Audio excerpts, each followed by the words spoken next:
नमस्कार दोस्तों, स्वागत है आपका अपना ही YouTube चैनल टुडे एग्जाम पर। दोस्तों सबसे पहले आज जन्माष्टमी है, आप सभी को जन्माष्टमी की बहुत बहुत बधाई।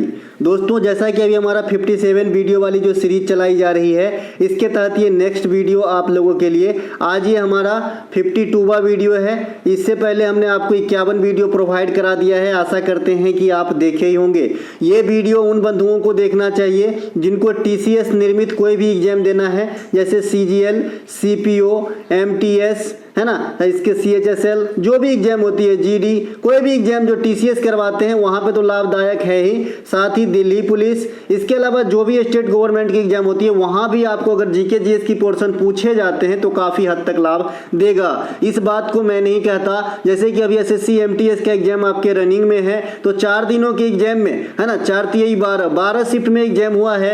हर शिफ्ट में 20+ क्वेश्चन मिलवा के दिया हूँ भाई साहब, है ना भाई। तो ये जो है इस सीरीज की ही कमाल है, तो आपको ये सीरीज अटेंड करना चाहिए अगर आने वाले समय में। और मैंने यहाँ तक भी कह दिया है कि आगामी 2 साल तक भी ये सीरीज पुराना नहीं होगा भाई साहब। करंट के क्वेश्चन बदल जाएंगे लेकिन जो स्टैटिक्स फॉर्म में क्वेश्चन है वो नहीं बदलेंगे। इस हिसाब से वाश करके मैंने क्वेश्चन और फैक्ट को सजाया है। चलिए शुरू करते हैं आज का ये वीडियो, 52वां क्लास। इस सभी वीडियो की जो PDF है उसके रिगार्ड में अगर आपको जानकारी चाहिए तो डिस्क्रिप्शन में व्हाट्सएप का लिंक दिया गया है, आप लिंक क्लिक करके व्हाट्सएप मैसेज कीजिएगा, PDF लिख के भेजिएगा, आपको जानकारी दे दिया जाएगा। अभी अगर आप ये हमारा कोर्स PDF वाला बाय करते हैं जिसकी कॉस्ट RS 25 रुपया है मात्र, इस 25 रुपया के अंतर्गत आपको 57 क्लास नोट मिल जाएंगे। जिस प्रकार से आप अभी ये वीडियो देख रहे हैं इसी प्रकार का 57 क्लास का। इसके अलावा टॉपिक वाइज जो है करीब 10 से अधिक वीडियो की जो है PDF मिलेंगे। इसके अलावा जो हाल फिलहाल में एनालिसिस हुआ CGL, CHSL और MTS जो बिगिन है सभी को जो है आप फ्री में प्राप्त कर सकते हैं मात्र 25 रुपए के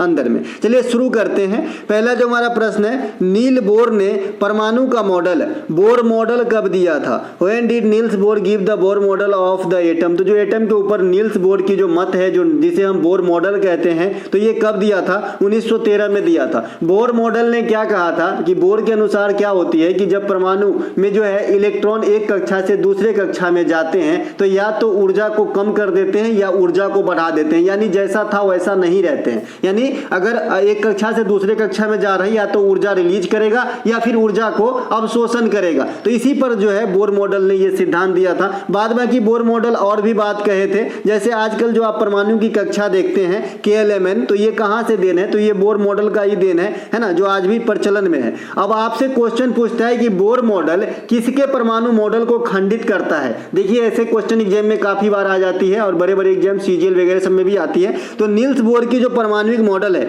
ये रदरफोर्ड के परमाणविक मॉडल को क्रॉस करती है। इसके अलावा जो हाइजेनबर्ग का परमाणु सिद्धांत है ना, अनिश्चितता वाला, उसको भी क्रॉस करता है। तो आपको क्या बताना है कि जब आपसे पूछे कि भाई कि कोई भी बोर मॉडल किसके सिद्धांत को खंडित करता है, तो रदरफोर्ड और हाइजेनबर्ग, ठीक है, रदरफोर्ड और हाइजेनबर्ग के जो सिद्धांत है इनको खंडित करने का काम बोर मॉडल की है, ठीक है भाई। इसके अलावा परमाणु का जनक कहा जाता है जॉन डाल्टन को। डाल्टन साहब ने 1808 ईस्वी में परमाणु को अविभाज्य बताया था, है ना, परमाणु को अविभाज्य बताया था, ठीक है। कौन? जॉन डाल्टन ने। इनके अनुसार परमाणु को विभाज्य नहीं किया जा सकता है, प्रकृति में सबसे छोटे परमाणु ही है। बाद में इसे विभाजित किया गया इलेक्ट्रॉन, प्रोटॉन और न्यूट्रॉन में, अलग अलग वैज्ञानिक के द्वारा। इलेक्ट्रॉन थॉमसन के द्वारा, प्रोटॉन आपका रदरफोर्ड और गोल्डस्टीन के प्रयास से, और न्यूट्रॉन जो है चैडविक के मदद से जो है आपको अलग किया गया था। जिसमें मैंने आपको बताया भाई इलेक्ट्रॉन पे जो है माइनस चार्ज होता है ना, माइनस चार्ज होता है, यानी नकारात्मक आवेश होता है आपका इलेक्ट्रॉन पे।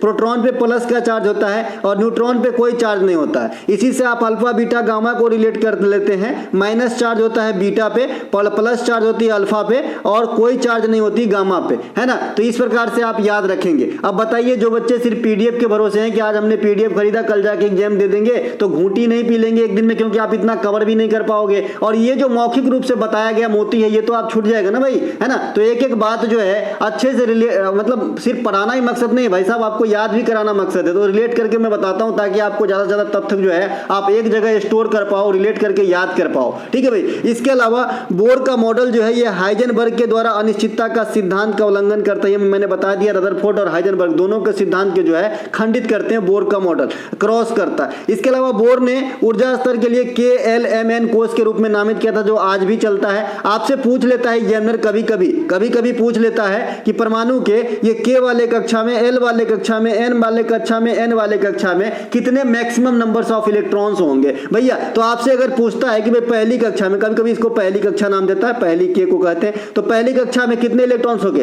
तो 2 गुने n स्क्वायर होता है, जहां पे n क्या है, n है आपका कक्षा की संख्या, क्या है भाई, है ना, कक्षा की संख्या है, ठीक है। तो इसमें आप मान पुट करके निकाल सकते हो कि अगर आपसे कोई कहे कि K वाले कोष में कितने नंबर ऑफ इलेक्ट्रॉन्स अधिकतम हो सकते हैं, तो 2 गुने K स्क्वायर मतलब 2 को होगा, कि L वाले में कितना हो जाएगा, तो 2 गुने 2 का स्क्वायर मतलब 2 दूना 4 दूना 8 होगा, है ना। इसके वाला M में कितना होगा, 2 गुने 3 का स्क्वायर तो 18 हो जाएगा, और N में कितना हो जाएगा, 4 चौका 16 दूना 32 हो जाएगा चौथे कोष में। तो ये भी आपको याद रखना है, फार्मूला है 2n स्क्वायर, ठीक है। इसके अलावा एक इलेक्ट्रॉन जब एक कक्षा या ऊर्जा स्तर से, कक्षा कोई ऊर्जा स्तर समझिए, यहाँ पे दोनों चीज सेम ही है ना, दूसरी कक्षा में छलांग लगाता है तो ऊर्जा उत्सर्जित या अवशोषित होता है। यही बोर का मॉडल हमें पहली बात में समझाता है, यही चीज मैंने आपको मौखिक रूप से बताया था, है ना। यह डिपेंड करता है कि आपका जो इलेक्ट्रॉन है ये कैसे मतलब कक्षा को तरफ रहा है, कम वाले से अधिक में जा रहा है या अधिक वाले में से कम में आ रहा है, क्योंकि ऊर्जा का परिवर्तन निश्चित है यहाँ पे इस नियम के अनुसार, ठीक है। तो यह क्या होता है कि जब यह उच्च ऊर्जा स्तर से निम्न ऊर्जा स्तर में छलांग लगाता है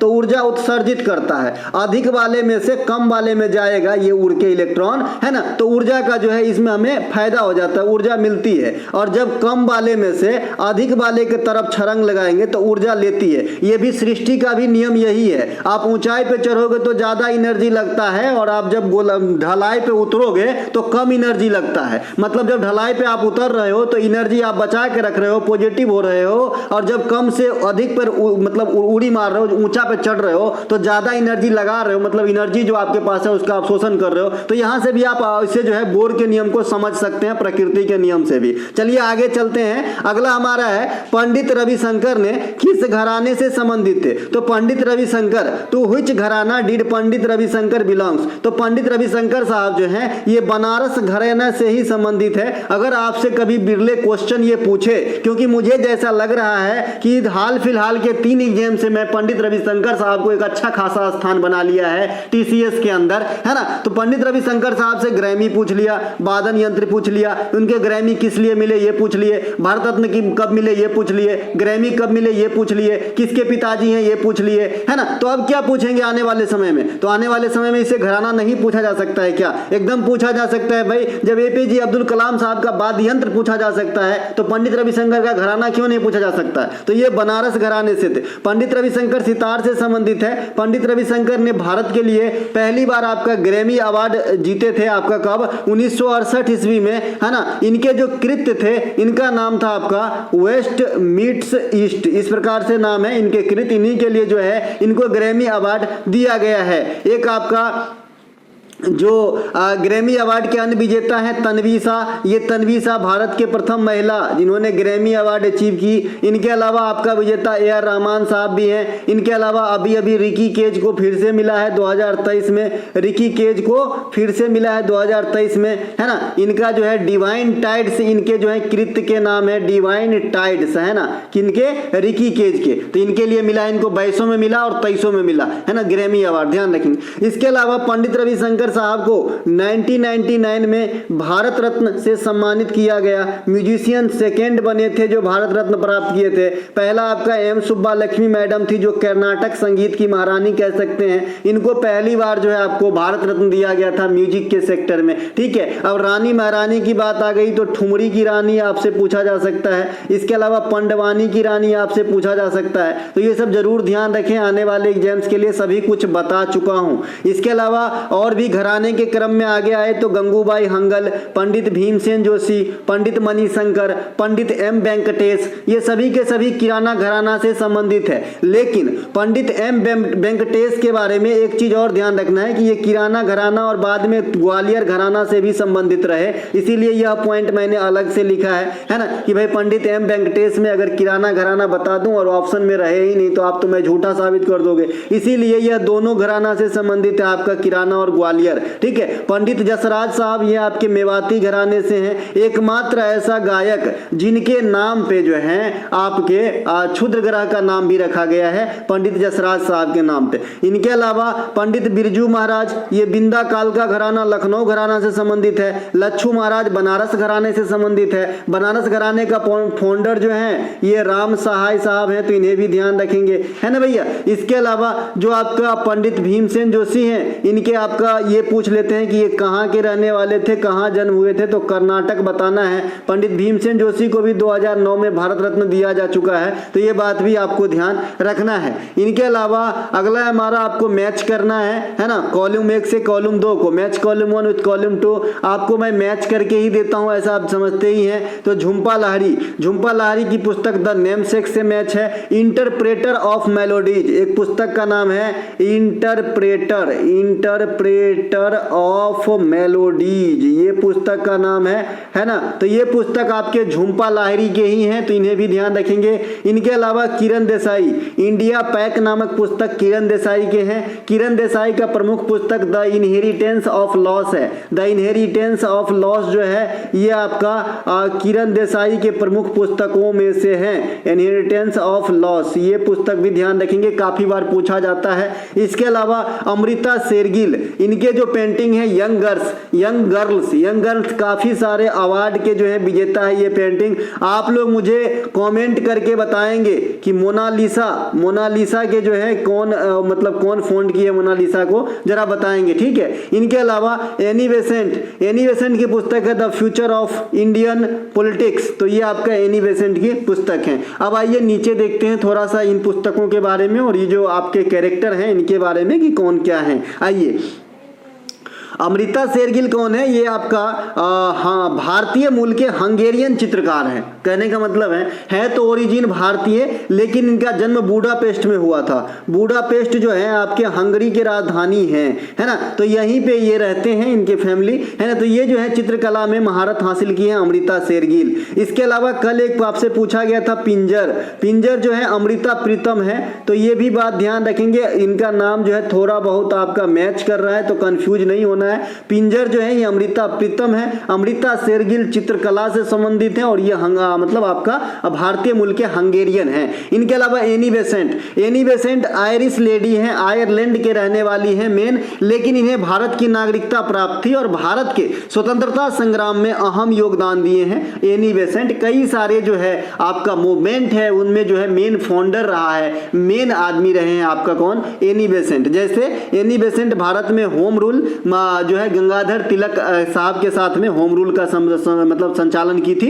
इसके अलावा भारत में थियोसॉफिकल सोसाइटी को जो लाने का श्रेय है या फिर इन्हें चलाने का श्रेय है ये आपका एनी बेसेंट को ही दिया जाता है। देखिए आपसे क्वेश्चन पूछा जाता है कि थियोसॉफिकल सोसाइटी ने अपना ऑफिस या क्वार्टर या हेड क्वार्टर या मुख्यालय कहां पे खोला था, तो आपको बताना है भाई 1882 में अड्यार में। कहां पे?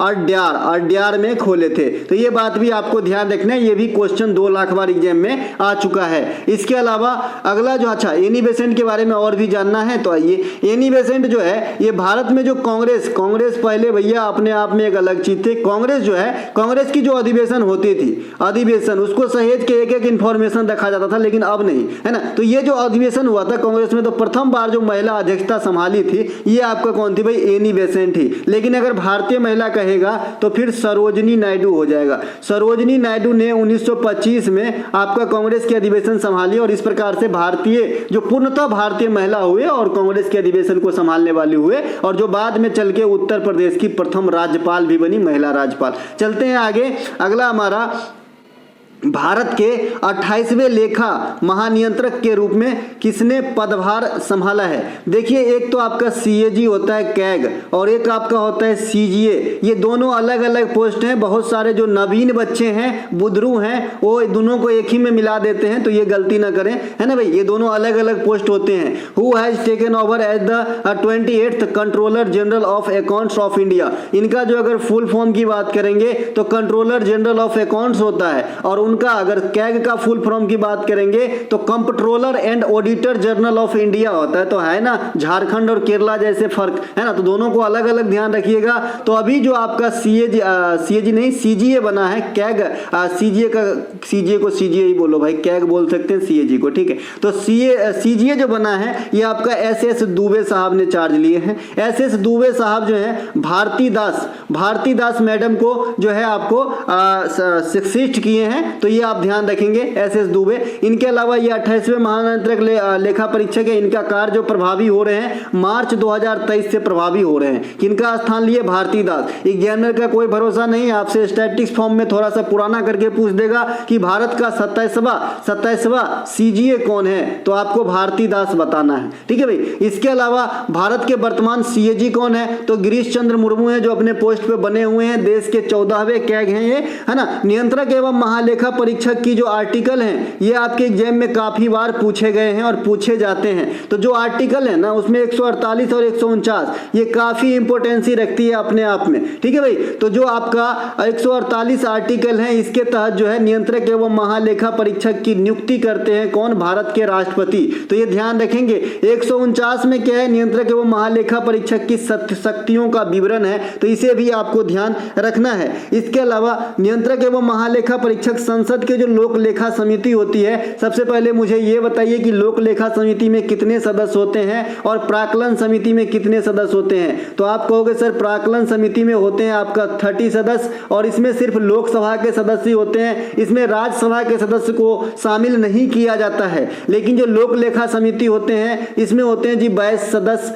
जिसमें से आपका 15 लोकसभा से और 7 आपका राज्यसभा से आते हैं, ठीक है। तो ये है जी लोक लेखा समिति। लोक लेखा समिति में अध्यक्षता कौन संभालते हैं? तो जो पार्टी में विपक्ष का नेता हो, जो पार्टी में विपक्षी दल हो, उनका नेता संभालते हैं लोक लेखा समिति के अध्यक्षता के मतलब अध्यक्ष का पदभार। इनके अलावा जो ये लोक लेखा समिति की जो जांच मतलब क्रियाकलाप होती है यानी प्रतिवेदना होती है, तो इनको जांच कौन करते हैं, जांच पड़ताल कौन करते हैं? तो इसके लिए जिम्मेदार अधिकारी भारत के नियंत्रक एवं महालेखा परीक्षक ही होते हैं। इसके अलावा मांग की नियम बताता है कि ...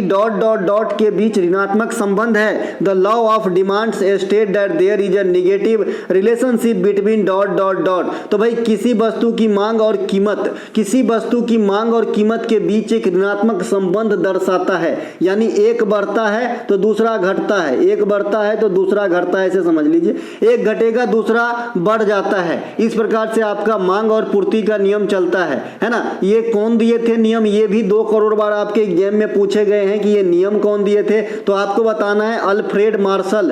देखिए एक अल्फ्रेड नोबेल भी है ना, इनको सभी जानते हैं अल्फ्रेड नोबेल साहब को, जिनके नाम पे नोबेल पुरस्कार दिया जाता है। तो ये डायनामाइट के आविष्कारक थे, ये भी वैज्ञानिक थे, है ना। लेकिन ये जो अल्फ्रेड मार्शल है ये दिए आपके पूर्ति और मांग का नियम कब दिए? 1890 में, ठीक है। दोनों बात ध्यान रखेंगे। अल्फ्रेड नोबेल साहब को तो सभी जानते हैं। और अगर इस एमटीएस में तो अभी तक नोबेल पुरस्कार नहीं आया, लेकिन अगर नोबेल पुरस्कार आ जाए, चूंकि 22 वाला ही आएगा, 23 वाला तो दिसंबर में घोषणा ही होगा, क्योंकि आप जानते हैं कि 10 दिसंबर को नोबेल पुरस्कार की घोषणा होबे करता है। जिस दिन आपका अल्फ्रेड नोबेल साहब की मृत्यु हुई थी उसी दिन घोषणा होती है। नोबेल पुरस्कार 6 क्षेत्र में 1901 से स्टार्ट हुआ है, पहले 5 गो क्षेत्र में, बाद में 1968 में पारित कर 1969 से जो है आपका इकोनॉमिक्स में भी दिया जा रहा है स्वीडन के सेंट्रल बैंक के द्वारा। तो 6 क्षेत्र में। तो ये नोबेल पुरस्कार की थोड़ी सी झलक बता दिया है। मैं क्या कह रहा था कि अगर आपको नोबेल पुरस्कार पूछा जाता है दोस्तों, आज आवाज थोड़ा कम आएगा क्योंकि फास्टिंग में हूँ, है ना, पेट में दाना नहीं है ना भैया। तो ये जो है आपके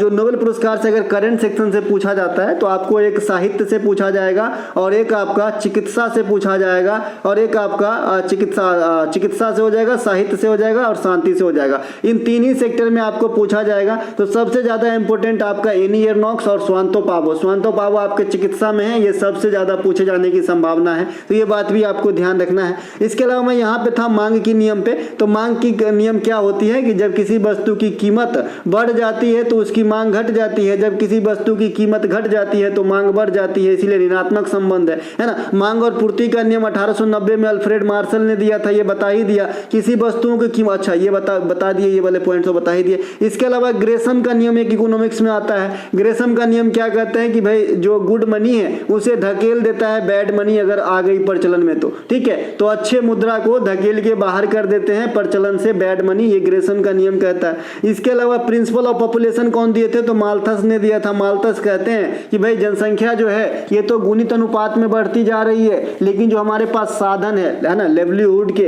वो जो है आपके सरल अनुपात में ही बढ़ रहे हैं, और ये बात जो है 100% नहीं 300-400% सही है भाई। इसके अलावा प्रधानमंत्री नरेंद्र मोदी ने 2023 में किस देश में महात्मा गांधी की प्रतिमा का अनावरण किए हैं? In which country has prime minister Narendra Modi unveiled the statue of Mahatma Gandhi in 2023? तो ये जापान में किए हैं, जापान के हिरोशिमा में। अभी अभी मई 2023 में आपका जो है महात्मा गांधी की जो है प्रतिमा का अनावरण मोदी साहब ने किए हैं। ठीक है भाई। जापान गए किस लिए थे, तो यही पर्पस नहीं थे कि गांधी जी के जो स्टेचू हैं इन्हीं का उद्घाटन करना है। ये गए थे आपका G7 शिखर सम्मेलन में, तो वहाँ के जो अभी जो फूमियो कसीदा है इनको आमंत्रण किए थे, और इसी मौके पे ये पहले से ही अरेंज किए थे, इनका अनावरण भी करवा दिए लगे हाथ। ठीक है। तो अभी आपसे इससे कई सारे क्वेश्चन पूछे जा सकते हैं कि G7 में भारत के तरफ से कौन भाग लिए थे, तो आप बताएंगे नरेंद्र मोदी ने भाग लिए थे। क्योंकि G7 में भारत सदस्य नहीं है। आप जानते हैं कि G7 जो है ये विकसित देशों का सदस्य है जिसमें भारत नहीं है,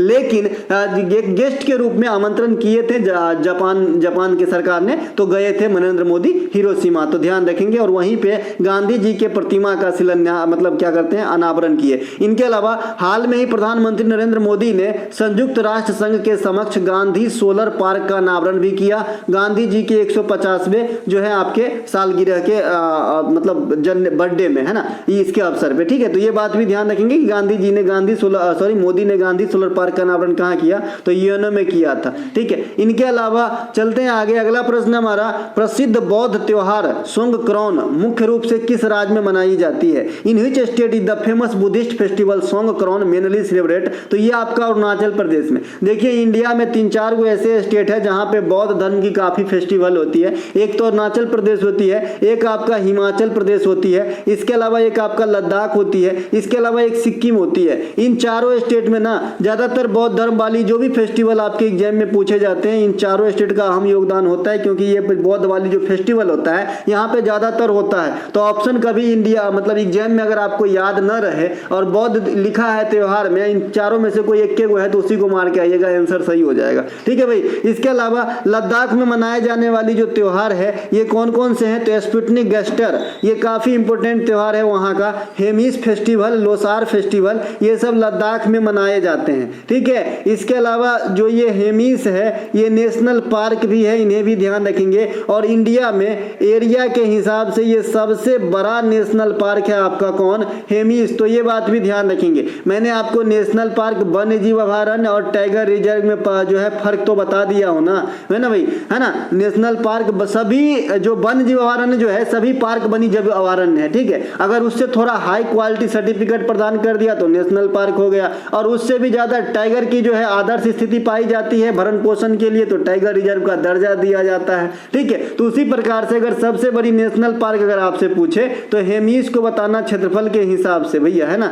इसके अलावा सबसे छोटा नेशनल पार्क भी आपसे पूछ लेगा, हमसे थोड़ी पूछ के पूछेगा। तो साउथ बंटन है अंडमान निकोबार में, है ना। तो अंडमान निकोबार में साउथ बंटन नेशनल पार्क जो है ये इंडिया के सबसे छोटा नेशनल पार्क है क्षेत्रफल के हिसाब से। इसके अलावा अरुणाचल प्रदेश के अन्य त्योहार आपका लोसार है, मोपिन है, सोलुंग है, युद्ध या मखौटा नृत्य है। ठीक है। अब ये लोसार जो है ना, अभी आपने देखा कि ये लद्दाख में भी मनाया जाता है, अरुणाचल प्रदेश में भी मनाया जाता है, साथ ही हिमाचल प्रदेश में भी मनाया जाता है, क्योंकि ये बौद्ध धर्म के त्योहार है। इनके अलावा खर्ची पूजा, गरिया पूजा, केर पूजा। अब देखिए ये जो पूजा है ना ज्यादातर जो आपके होते हैं, ये खर्ची पूजा, ये आपका गरिया पूजा, ये केर पूजा, ये आपका त्रिपुरा में मनाया जाता है। तो ये बात भी आपको ध्यान रखना है। ठीक है। इनके अलावा जो आपका चार चपार कूट है, ये आपका एंथोरियम फेस्टिवल है, मीमकूट त्योहार है, ये सब आपका मिजोरम में मनाया जाता है।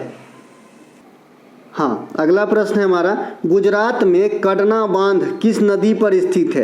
ये कडना है, कडना है ना। गुजरात में कडना बांध किस नदी पर स्थित है? On which river is Kadana dam situated in Gujarat? तो ये माही नदी पे है। आपके नदी से अभी जो है गोविंद सागर बांध से एग्जाम में क्वेश्चन आ चुका है ना। कर्क रेखा को भारत में 2 बार पार करने वाले यही माही नदी है, और माही अपना MSD भी है, महेंद्र सिंह धोनी भी है। उद्गम कहाँ से होती है इस माही नदी का? तो विंध्याचल पर्वत। अब विंध्याचल पर्वत कहाँ पे है? तो मध्य प्रदेश में है आपका विंध्याचल, है ना। सतपुरा, विंध्याचल, है ना, मैकाल, ये सभी आपके मध्य प्रदेश में पर्वत की रेंज है। इनके अलावा माही नदी पर अन्य बांध जो है बजाज सागर बांध है, बनाक बोरी बांध है। तो दोनों बात और ध्यान रखेंगे, है ना, कड़ाक बांध के अलावा। इसके अलावा नर्मदा नदी की बांध काफी इंपोर्टेंसी रखती है आपके एग्जाम के लिहाज से। तो नर्मदा पर है नर्मदा सागर डैम परियोजना, ओमकारेश्वर परियोजना, महेश्वर परियोजना, नर्मदा नदी पर स्थित है। तो सरदार सरोवर भूल गए थे, देखिए इधर लिखा है।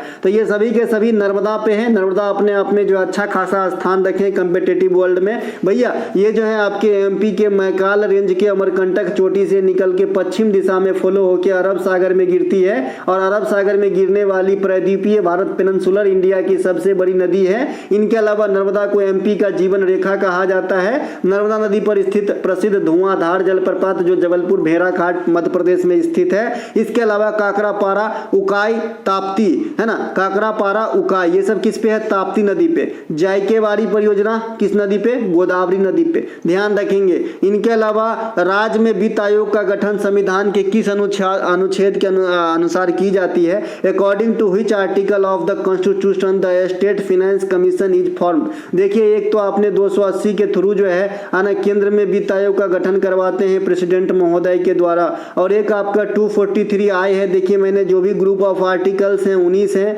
51 है, 243 हैं, ये हमारे ग्रुप ऑफ आर्टिकल्स हैं। इसमें मैंने 10-20 मिनट का वीडियो अलग से बना दिया था। जो बच्चा एक बार देख लेगा शायद एग्जाम में 2 नंबर अपना फिक्स कर पाएंगे, है ना भैया। इसके अलावा किसी न किसी रूप में इस आर्टिकल से क्वेश्चन आपको जरूर पूछेगा। जहां तक मेरी आपका जो तजुर्बा है आज तक एग्जाम का, मैंने देखा है कि इस ग्रुप ऑफ आर्टिकल से एग्जाम जरूर आते हैं, है ना। इसके अलावा किसी न किसी लैंग्वेज में, जैसे मान लीजिए यहाँ पे आर्टिकल नहीं पूछा, आपको लैंग्वेज पूछ दिया भाई कि किस आर्टिकल में इस प्रकार की व्यवस्था की गई है, या फिर डायरेक्ट पूछा जा सकता है कि आर्टिकल 243 आई किससे संबंधित है? तो राज्यों में वित्त आयोग के गठन से है। तो सभी बात आप समझते हैं, आप हमसे ज्यादा समझदार तो है ही। इसके अलावा ये 243 आई हो जाएगा आपको राज्यों में वित्त आयोग का गठन। राज्य में वित्त आयोग का गठन कौन करते हैं? तो राज्यपाल। केंद्र में कौन करते हैं? तो प्रेसिडेंट। मैंने आपको कहा था कि केंद्र और राज्य में राज्यपाल को, है ना, प्रेसिडेंट से रिलेट कीजिए, CM को PM से रिलेट कीजिए, अटॉर्नी जनरल ऑफ इंडिया को आप जो है महाधिवक्ता से रिलेट कीजिए। काम काफी सरल हो जाएगी। लगभग सबका काम सेम ही है। फर्क सिर्फ इतना है कि जो PM साहब हैं ये इंडिया के हर एक कोने की जिम्मेवारी लेके बैठे हैं, और जो CM साहब होते हैं ये किसी पार्टिकुलर स्टेट की वही जिम्मेवारी लेके बैठे होते हैं।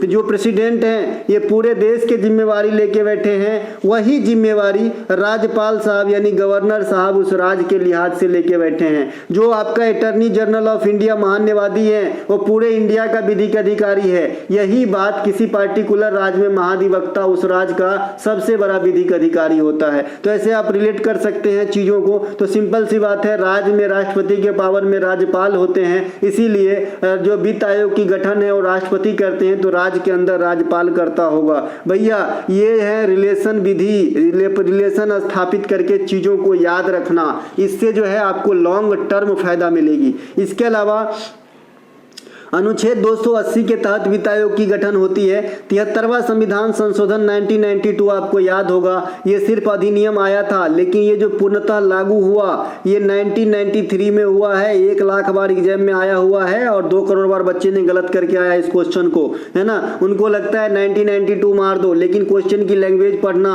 अगर आपसे बोला जाता है कि 73वां संविधान संशोधन अधिनियम कब पारित हुई तो 1992, और कब लागू हुई तो 1993। ठीक है भाई। इसके इसके अलावा यही जो संविधान संशोधन अधिनियम है, वैसे हम मोटे मोटे में क्या कहते हैं कि ये ग्राम पंचायत से संबंधित है, लेकिन इसी में राज्य में वित्त आयोग की जो बात की गई, इसमें संवैधानिक दर्जा दिया गया इस आर्टिकल 243I को, तो ये बात भी ध्यान रखेंगे। इसके अलावा हम जो है ये जो आपका 73वां संविधान संशोधन अधिनियम था ना, ये 24 अप्रैल 1993 को लागू हुआ था, इसीलिए हम इसी 24 अप्रैल को राष्ट्रीय ग्राम पंचायत दिवस के रूप में मनाते हैं, है ना। हर जगह रिलेशन स्थापित कर सकते हैं आप। इससे आगे जाएंगे तो एक आपका 74वां संविधान संशोधन होता है, ये आपका नगर निगम को रिलेट करता है। नगर निगम समझते हैं ना, म्युनिसिपालिटी, है ना। इसके अलावा आप इसे नगर पालिका कहते हैं, है ना, नगर निकाय कहते हैं, शहरी क्षेत्र कहते हैं, तो ये समझ रहे हैं। इसके अलावा जो वर्तमान में आपका, अच्छा अब ये बात हो गई है, तो ग्राम पंचायत का भाग आपसे काफी पूछा जाता है, तो भाग 9 ग्राम पंचायत का है और 9 का ए आपका नगर निगम का है, 9 का बी आपका सहकारी समिति का है और 4 का ए आपका मौलिक कर्तव्य का है। मैंने यही सब क्यों बताया, भाग तो बैस है, तो दूसरा क्यों नहीं बताया सर? तो इसलिए बताया कि आप जानते हैं कि बैस हमारा बेसिक भाग है जो 25 भागों में विभक्त है, तो ये 3 गो जो भाग आया ना, ये सब भाग कहां से बना, तो 9 से 2 गो बना लिया गया, 9 का ए और 9 का बी। उसी प्रकार से जो डीपीएसपी है 4 में, उससे 4 का ए क्रिएट करके मौलिक कर्तव्य रख लिया गया, तो यही जो 3 गो बढ़ गया, यही लिए 22 से 25 गो हो गया। ठीक है भाई। इसके अलावा वर्तमान में 15वीं वित्त आयोग के अध्यक्ष कौन है? एनके सिंह साहब हैं, तो ये बात भी ध्यान रखेंगे। इनके अलावा राज्य में जो वित्त आयोग का कार्य होता है वो क्या होता है, तो मुख्य कार्य क्या है कि वित्तीय मामलों में केंद्र के साथ रिलेशन स्थापित करना, ये आपका मध्यस्थता करना, ये आपका जो है राज्य वित्त आयोग का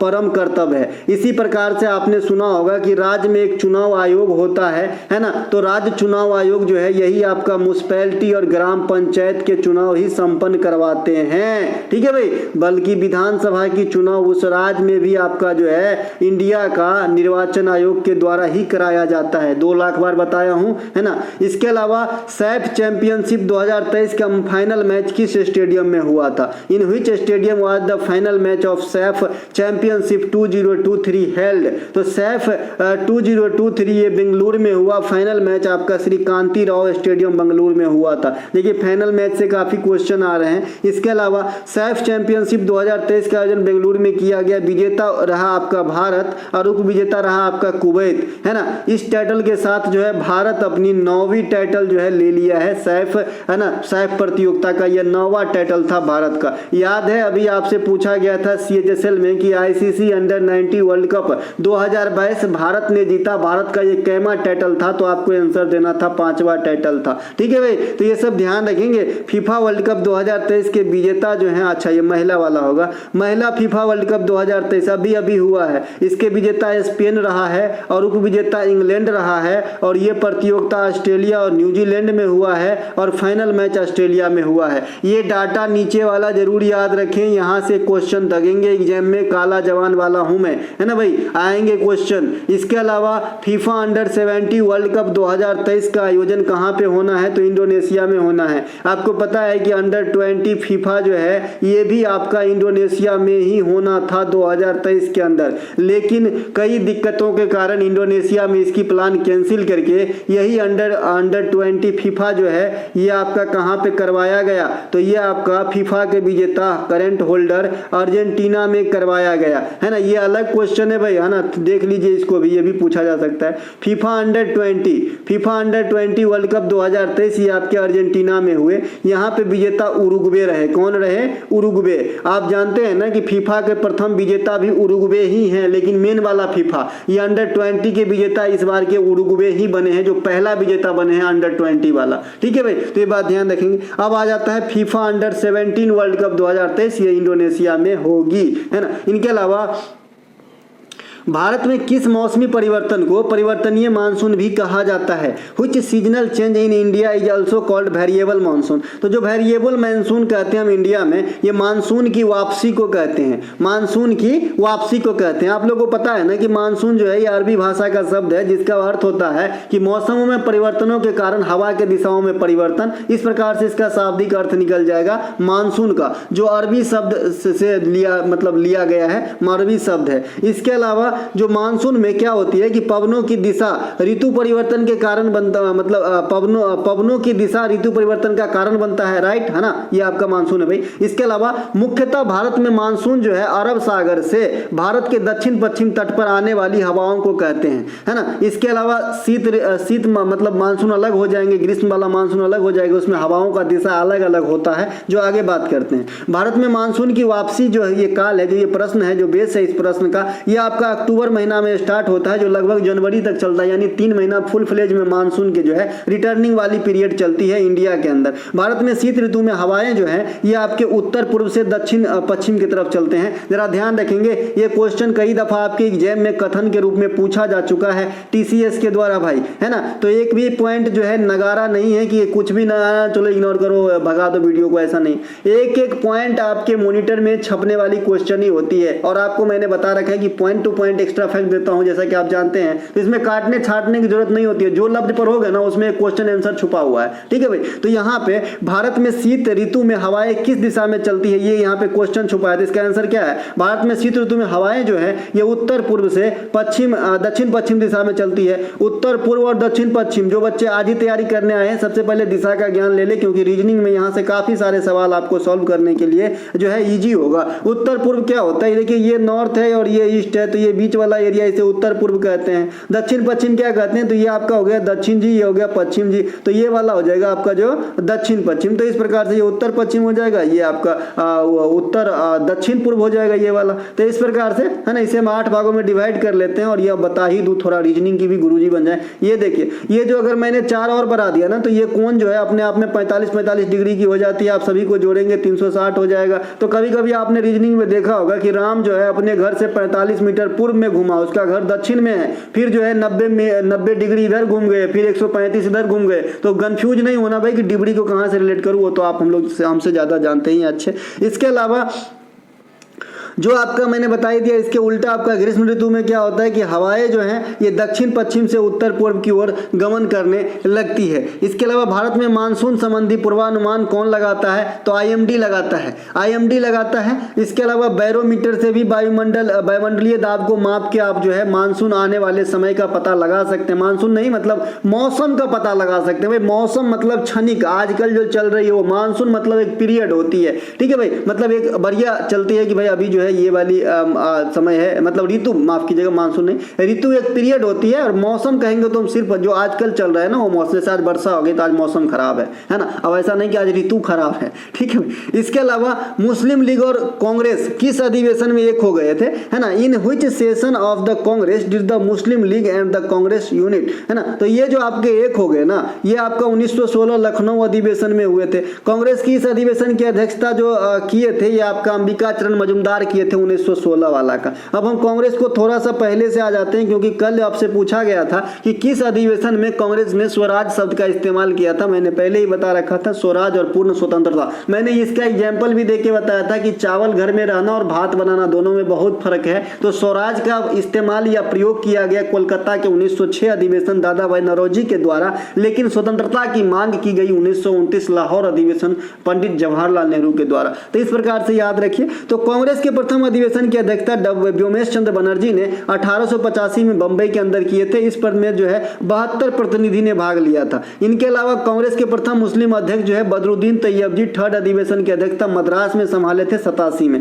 इसके अलावा कांग्रेस की प्रथम महिला अध्यक्ष एनी बेसेंट 1917 और प्रथम भारतीय महिला अध्यक्ष आपका जो है सरोजिनी नायडू 1925, इनके बारे में ऊपर भी बात हो गया था। इनके अलावा स्वराज शब्द का इस्तेमाल 1906 में कोलकाता में दादा भाई नौरोजी साहब और 1929 में जवाहरलाल नेहरू साहब ने पूर्ण स्वराज की मांग की थी। इसी कारण जो है हम 26 जनवरी 1950 को ही जो है अपना देश को गणतंत्र बनाए, क्योंकि आप जानते हैं कि 26 नवंबर 1949 के ही संविधान बन के तैयार हो गया। तो हम चाहते तो 26 नवंबर को ही संविधान को जो है गणतांत्रिक देश को बना देते संविधान लागू करके, लेकिन हम कुछ दिन होल्ड किए, इंतजार किए अपने वो शुभ दिन का जब हमने 26 जनवरी 1930 को प्रथम बार स्वतंत्रता दिवस मनाया था झंडा फहरा के पंडित जवाहरलाल नेहरू के साथ। ये क्या था कि जो आपका लाहौर अधिवेशन में जो पूर्ण स्वराज की मांग की गई थी उसका एक डेडलाइन था 26 जनवरी। ठीक है भाई। इसके अलावा लखनऊ अधिवेशन में जो गरम दल और नरम दल भी एक हो जाते हैं। अब ये गरम दल और नरम दल कौन है भाई? तो जो भी आपका लाल बाल पाल को छोड़ के जो भी नेता है वो जनरली जो है आपका नरम दल के नेता है, लाल बाल पाल। अब ये लाल बाल पाल कौन है ना? तो लाला लाजपत राय, बाल गंगाधर तिलक और बिपिन चंद्र पाल, ये तीनों जो है गरम दल के नेता हुए। इनके अलावा जो भी आपके नेता बाद में हुए वो सभी के सभी जो है आपके मतलब ठंडे खून के थे, नरम दल के थे। ठीक है। इनके अलावा जो आपका एक हो गया ये, तो इसमें कौन अहम रोल निभाए? तो एनी बेसेंट और तिलक के प्रयास से ही एक हो पाए थे लखनऊ अधिवेशन 1916 में, है ना। इसके अलावा अंडमान सागर किस महासागर का हिस्सा है? Andaman sea is a part of which ocean? तो अंडमान सागर जो है भैया ये भी आपके हिंद महासागर के ही पार्ट हैं, है ना। हिंद महासागर के पार्ट में आपका अरब सागर भी आ जाता है जो हमारे भारत के पश्चिमी तट के सहारे हैं। इसके अलावा आपका जो है आपका बंगाल की खाड़ी भी आ जाता है जो पूर्वी तट के सहारे है, और अंडमान सागर भी आ जाते हैं। ये तीनों के तीनों आपके हिंद महासागर के ही पार्ट हैं। दक्षिणी चीन सागर की बात करेंगे तो प्रशांत महासागर का पार्ट है, और ये दुनिया का सबसे बड़ा समुद्र है आपका दक्षिणी चीन सागर, है ना। इसके अलावा भूमध्य सागर ये अटलांटिक महासागर का पार्ट है। भूमध्य सागर में ही पश्चिमी विक्षोभ की धारा जो है उत्पन्न होती है। भूमध्य सागर से लाल सागर को मिलाने का काम जो है सुएज नहर के द्वारा किया जाता है। सबसे गहरा तथा सबसे बड़ा महासागर प्रशांत महासागर है, ये बात भी ध्यान रखना है, जिसमें मरियाना की खाई स्थित है। इसके अलावा डियागो गार्सिया द्वीप कहाँ स्थित है? तो आपको बताना है हिंद महासागर में स्थित है। सुंडा जल संधि कहाँ स्थित है? तो ये भी आपका हिंद महासागर में ही स्थित है। सुंडा जल संधि भैया इंडोनेशिया में जावा सुमात्रा को रिलेट करता है ये। इसके अलावा जाति स्वरम शब्दम और तिल्लाना किस शास्त्रीय नृत्य की प्रमुख स्वरूप है? Jatiswaram shabdam and tillana are the main dance of which शास्त्रीय नृत्य? तो यह आपका भरतनाट्यम का है। इसके अलावा वर्तमान में भारत में कितने शास्त्रीय नृत्य है? तो 8 है। भरतनाट्यम, कथकली, कुचिपुड़ी, मोहिनीअट्टम, कथक, सतरिया, मणिपुरी, ओडिसी। सबसे लेटेस्ट वाला कौन सा है? सतरिया। इसके संचालन का श्रेय शंकर देव वैष्णव संत को जाता है, असम को रिलेट करता है। 6 नृत्य को भारत में अर्ध शास्त्रीय नृत्य माना गया है। इसके अलावा किसी भी नृत्य को शास्त्रीय नृत्य की दर्जा देने की जो राइट है ये आपका संगीत नाटक अकादमी के पास सुरक्षित है। हालांकि भारत के सांस्कृतिक मंत्रालय भी इसमें इन्वॉल्व हैं, लेकिन जो सर्टिफिकेट देंगे ये संगीत नाटक अकादमी देंगे।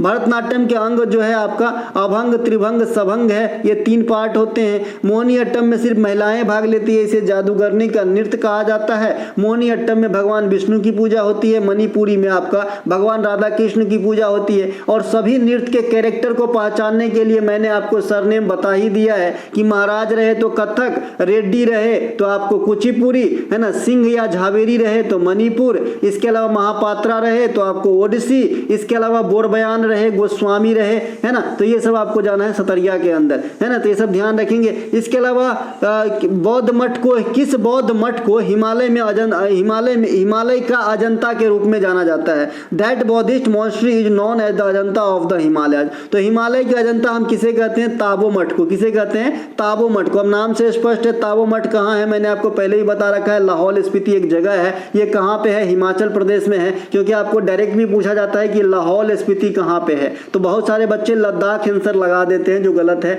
ये हिमाचल प्रदेश में है, यहीं पे ताबो मठ है ना। हिमाचल प्रदेश राइट आंसर होगा इसका। हिमाचल प्रदेश के अन्य सभी मठ को देख लेते हैं, जैसे निंगप्पा मठ है, गोम्पा मठ है, ये सब भी आपके हिमाचल प्रदेश के बुद्धिस्ट मठ हैं। इनके अलावा रूमटेक मठ ये आपका सिक्किम में है, VVI करके रखेंगे, 3-4 करोड़ बार एग्जाम में आ चुका है। तवांग मठ अरुणाचल प्रदेश, पोटाला मठ लहासा, पोटाला मठ जो है ना ये सबसे बड़ा मठ है, ये बात भी ध्यान रखेंगे लहासा में। इसके अलावा धार्मिक स्तूप, धार्मिक नहीं से धामेक कर लीजिएगा या फिर धामेख कर लीजिएगा, है ना। ये धामेख स्तूप जो है उत्तर प्रदेश में, केसरिया स्तूप जो है ये बिहार के अंदर स्थित है। इसके अलावा विजयवाड़ा के समीप कौन सा नदी अपना डेल्टा का निर्माण करती है? Which river forms a delta near Vijayawada? तो ये कृष्णा नदी अपना डेल्टा बनाता है विजयवाड़ा में। डेल्टा जो है अधिकांश इंडियन नदी बनाते हैं। डेल्टा क्या होती है? नदी के मुहाने पे जो जुड़ा मतलब जमा हुआ अवसाद होता है जो लाता है वो डेल्टा बन जाती है। और डेल्टा का आकार आपसे पूछा जाता है तो ट्रायंगल शेप का होता है। दुनिया में सबसे बड़ी डेल्टा सुंदरबन डेल्टा है जो भारत और आपका बांग्लादेश में फैला हुआ है। बांग्लादेश के बाद से आ गया तो पश्चिम बंगाल में होगा, भारतीय स्टेट के नाम से पूछेगा तो।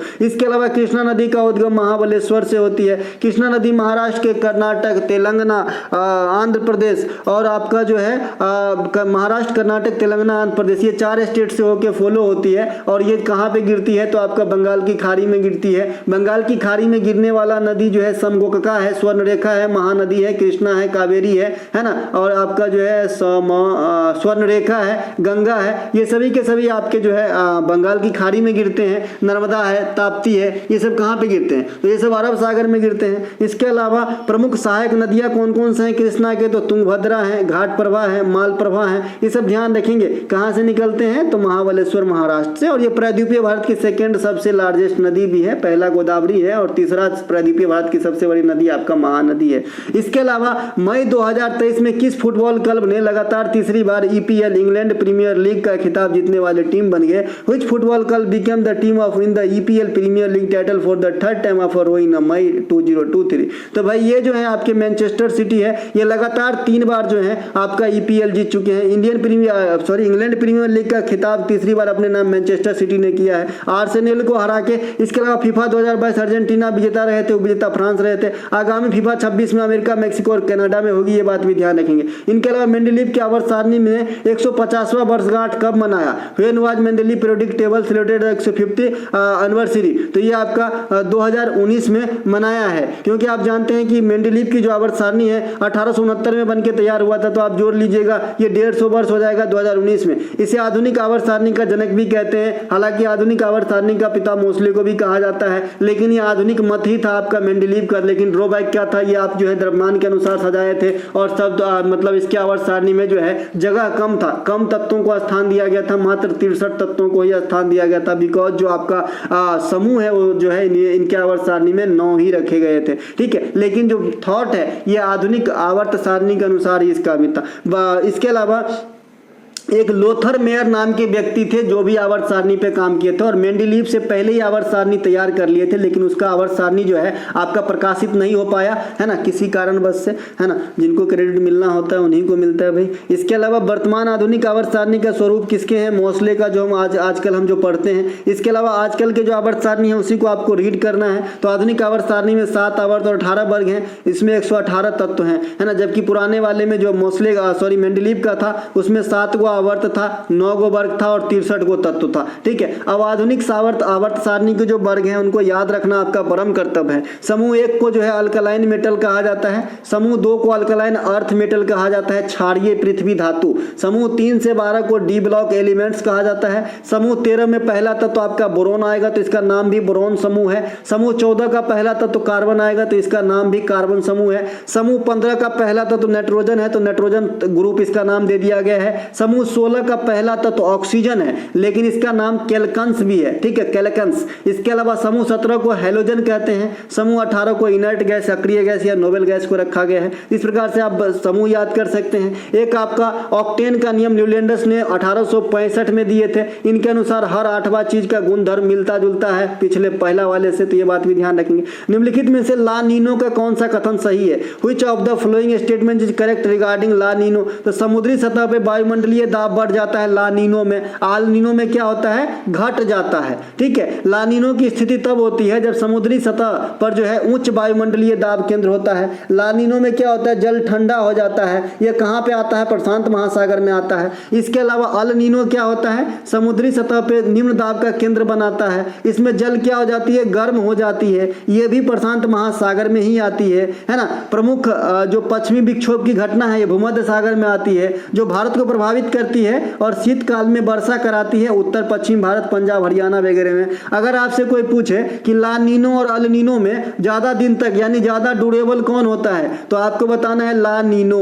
ला नीनो जो है ये ज्यादा दिन तक रहती है ना, 3 साल तक भी रह सकती है लगातार भाई, ठीक है। और जो अल नीनो है ये मैक्सिमम 1 ईयर तक रह सकती है, तो इसकी जो है ड्यूरेशन कम है, ला नीनो की ज्यादा है। ठंडा वाला स्वाभाविक सी बात है भाई, अगर आप कूल रहोगे तो ज्यादा ठीक रहोगे, तो ज्यादा दिन तक रहोगे। गए। इसके अलावा भारत थॉमस कप बैडमिंटन के विजेता बने हैं 2022 में। तो केकरा हराया है, तो 2022 में इंडोनेशिया को हरा के जो है थॉमस कप जीते थे भारत, आप सभी जानते हैं। बैडमिंटन की प्रतियोगिता है, पहली बार जीते हैं भारत। थॉमस कप पुरुष की प्रतियोगिता है, जबकि उबेर कप जो है बैडमिंटन का ये खाली महिला खेलती है। अब आपके साथ सामने जो है ये थॉमस कप और उबेर कप का शेड्यूल है, आप देख सकते हैं। स्वर्ण पदक जो है आपको भारत को मिला है, यानी विजेता है, और आपका रजत जो है ये इंडोनेशिया को मिला है, और कांस्य जो है डेनमार्क और जापान को संयुक्त रूप से दिया गया है। उबेर कप 2022 के विजेता दक्षिण कोरिया है, उप विजेता चीन है, इन्हें ध्यान रखना है। एक क्वेश्चन अभी बताना है, लेकिन आपके एग्जाम में नहीं आना है आजकल में। विश्व बैडमिंटन चैंपियनशिप का आयोजन 2023 में कहां हुआ है, तो आपको कोपेनहेगन डेनमार्क बताना है। ये क्वेश्चन अभी 4-5-10 दिन पहले हुआ ही है, तो अभी थोड़ी आएगा, लेकिन आगामी दिनों के लिए रख लेना है इसे।